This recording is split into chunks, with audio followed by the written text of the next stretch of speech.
But of course, the biggest reveal from today's UN Board of Curators meeting was our first glimpse at a new look north end zone at Memorial Stadium. I'll have more on those renderings and what improvements are coming to Faurot Field by 2026 later in sports. But first, ABC 17's Mitchell Kaminsky joins us live from Memorial Stadium. And Mitchell, you spoke to students and alumni today about what they think of the project.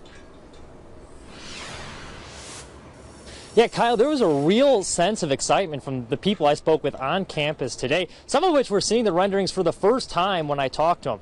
One freshman I spoke with says that she attended every Mizzou home game last year, and while she really enjoyed coming to games, there was one thing that bothered her about Faurot Field.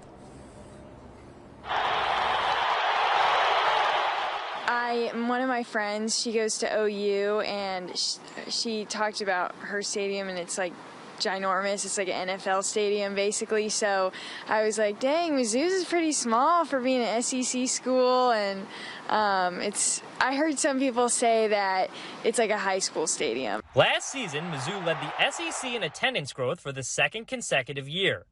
The $250 million project is expected to increase seating capacity from just over 62,000 seats to 65,000. I think that the photos are like, that's more like an SEC school for sure. Super impressed. Really exciting that we're going to be able to get some new stadiums going on here. I really like how the M is still the focal point of the stadium, and there's going to be so much more space. I would have been upset if they got rid of the M. You know, it's part of the tradition. The landmark Rock M has been at Memorial Stadium since 1927. Each year, freshmen on campus whitewash the M at the start of the season. At the end of the season, senior football players get a piece of the M as a keepsake. The project ensures the iconic M will remain. Those traditions will continue, and that, I think, was pretty foundational for a lot of alums. Wally Pfeffer has been going to games at Faurot Field for the last 50 years.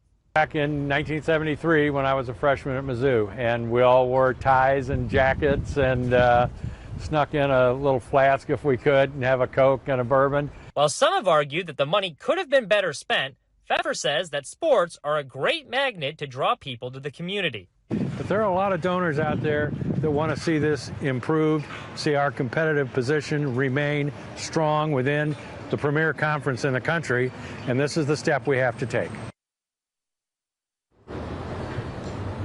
Construction is expected to be completed by 2026, which will also mark the 100-year anniversary of Mizzou's first game at Faurot Field. According to the university, construction should not impact fans during the 2024 and 2025 seasons. Reporting live in Columbia, Mitchell Kaminsky, ABC 17 News. Mitchell, thank you. The stadium upgrades were part of a larger financial plan approved at today's meeting. That 5-year plan includes 6 projects. $160 million is going toward a building, there's Center for Energy Innovation, $39 million going toward a radioisotope facility, $36 million going toward phase 1 of the research reactor, $34 million going to a reactor lab expansion.